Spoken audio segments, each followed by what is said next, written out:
agorwa cyane no gusobanura amarangamutima ye cyangwa se ibitekerezo bye. Akenshi aba yiganjemo inyurabwenge yo ku rwego rwo hejuru, aho aganira asa nk'ushushanyiriza ababwira icyo ashaka kuvuga ariko aterura. Mwakibaza ngo ninde tuzanye uyu munsi muri The Behind the Stories cyangwa se ibyo mutamenye? Muri kumwe nanjye Titi Chris, Simba Silencio Gado Komi King Zeja. I'm a believer, supporter, fighter. If I'm the moon, you're the sun, and if I'm the sun, you're the moon. So together we can pull up. Amazina ye ni Florie Uworizagwira, yamenyekanye mu muziki nyarwanda nka Yampano n'andi menshi mugende mu mutazira nka Munyakazi w'ejo hazaza. Yavukiye mu karere ka Nyamasheke mu muryango w'Abakristo, aho ise nawe yacurangaga gitari mu rusengero. Abavandimwe be hamwe na mama we umubyara nabo babarizwaga muri korale. Byumvikana yuko impano yo kuririmba afite aho ayikomora.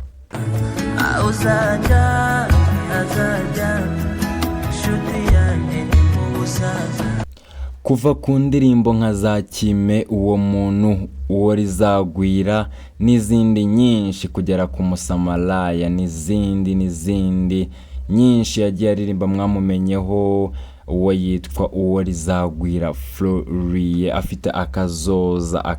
Ariko se mwakibaza ngo ni iki tutamuziho cyangwa se the behind the stories ziwe nizihe? Ese waruzi yuko Yampano mbere yuko amenyekana cyangwa se agitangira kuza muri uyu mujyi aje gukora akazi k'ubuyede? Ndavuga umwunganizi w'abubatsi, wa wundi uba uhereza sima cyangwa se ibindi bikoresho bikenewe n'abafundi cyangwa se babandi baba bakora ibyo bigiye. Yavuze yuko iyi mirimo yayitangiye aho bubakaga umuhanda wa Rwampara kuri 40 nimba muhazi. Wabuze se yuko Yampano ari mu gihe cy'imyaka 17, 16, 18 hafi aho ngaho yigeze gufungwa azira viole. Yashinjwaga viole, yarakurikiranyweho viole. Ngo byagenze bite?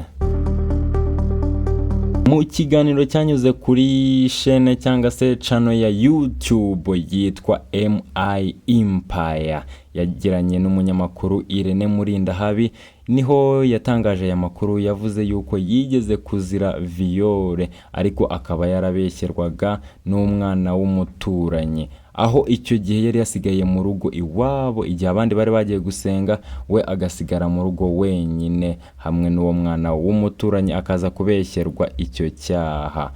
Yaje gufungwaho rero, gusa yaje guhindurwa umwere cyane yuko bitamuhamaga cyangwa se yabeshyerwaga ibimenyetso byabuze. Ikindi kintu cyihariye kandi gikomeye wamenya kuri uyu muhanzi Yampano Florie nuko uyu mwaka urangiye wa 2025 ari wo mwaka wamubereye umwaka mwiza kandi mubi, aho watangiye ashyirwa ku rubyiniro n'umuhanzi ukomeye cyane mu gitaramo cyiswe New Groove, gitegurwa kandi kigataramwa cyangwa se kigataramirwamo n'umuhanzi The Ben The Tiger, aho yaje kumuha opportunity yo kugaragaza impano ye.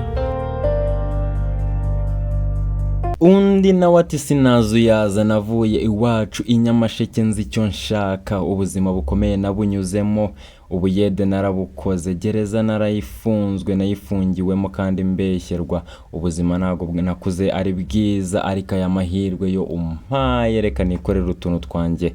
Nawe rero yabikoze gutyo nk'uko akunda kugenda abivuga mu biganiro agenda akora cyane kuri chaîne ya MI Empire, nk'uko bigaragara kariho ibiganiro bye akenshi ibyo twita interviews abikorera. Ntabwo kandi twakibagirwa kubagezaho cyangwa se kubabwira yuko yigeze kugira saga yo kutumvikana n'umuhanzikazi Marina nyuma yo gukorana indirimbo bise Urw'agahararo yari yakunzwe, ariko ya mpano nk'uko twabibabwiye wakunze gukurana inyota no kugaragaza inyota yo kumenyekana, gutera imbere, gukora cyane, ntabwo yabashije kugendera ku muvuduko muke w'uyu mwari w'u Rwanda Marina, nubwo yari ari hejuru ye mu muziki cyangwa se ku izina icyo twita umugra cyangwa se umuhanzi mukuru. Byarangiye batumvikanye ku misohorere y'iyo ndirimbo, birangira bayisibye.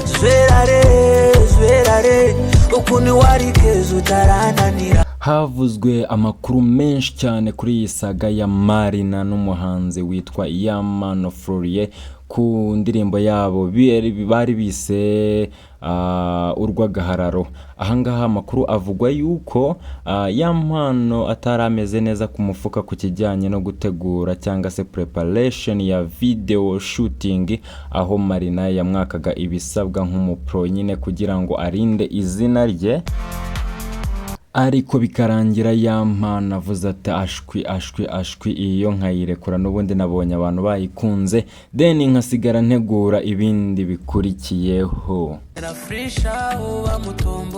Nyuma yo kuzonga imboga, nyuma yo kuzonga platform, nyuma yo kuzonga abandi bahanzi bitewe na hit after hit, yagize gutya umwaka wa 2025 awusoza amashusho ye ajya hanze.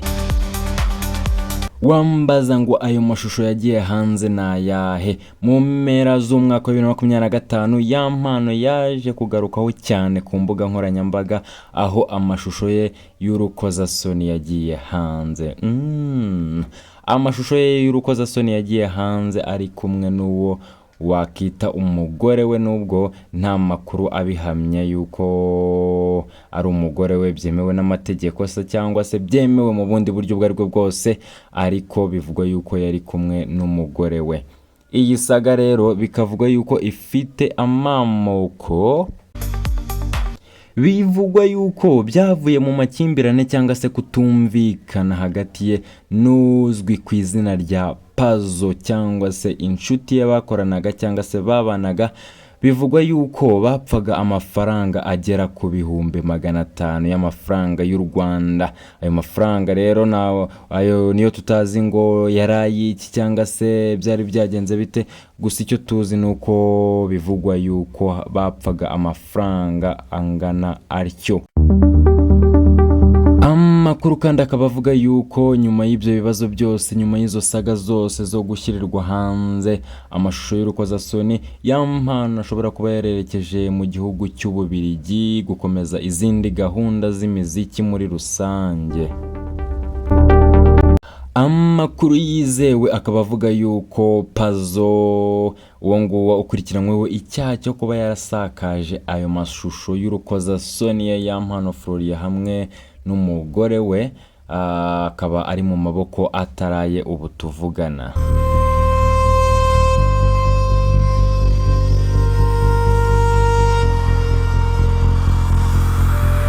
Andi makuru wamenya kuri uyu muhanzi Yamano nuko yavuze yuko indirimbo ze akenshi atajya inyuma cyangwa se kure y'amateka ye cyangwa ubuzima ahoramo muri rusange.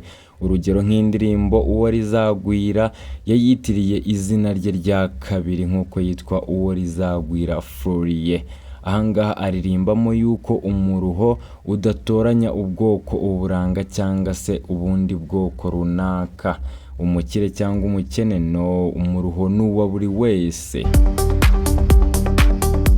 Waruzi se ko Yamano indirimbo ye ya mbere burya ngo yayikoreye 15,000? Rwose ngo indirimbo ye ya mbere yayirikodinze ku 15,000. Wabuze se yuko alubumu ye yise Niwesha ategura kuzayironchinga muri 2025-2026. Yavuze ko kandi indirimbo zose zizasohokaho azibanda ku mitekerereze n'imyitwarire y'abantu. Izindi mu nkuru waba utarigeze umenya cyangwa se muri behind stories, behind the stories kuri Yamano Florie nuko yize buriya gucuranga gitari ayigishijwe na muzehe Makanyaga. Uwo muntu nagushuke. Ikiganiro cyari The Behind Stories. Uyu munsi twari twagarutse ku muhanzi Yampano Florie, umuhanzi ubica bigacika, umuhanzi urimo neza cyane mu gihugu cy'u Rwanda maginga yatuvugana. Ese waba wifuza yuko ubutaha tuzakuzanira nde tukamuvugaho byimbitse, tukamushakira twa tuntu wowe utagiye umenya kandi twabaye mu buzima bwe wakishimira kumenya, cyangwa se twakishimira gusangira.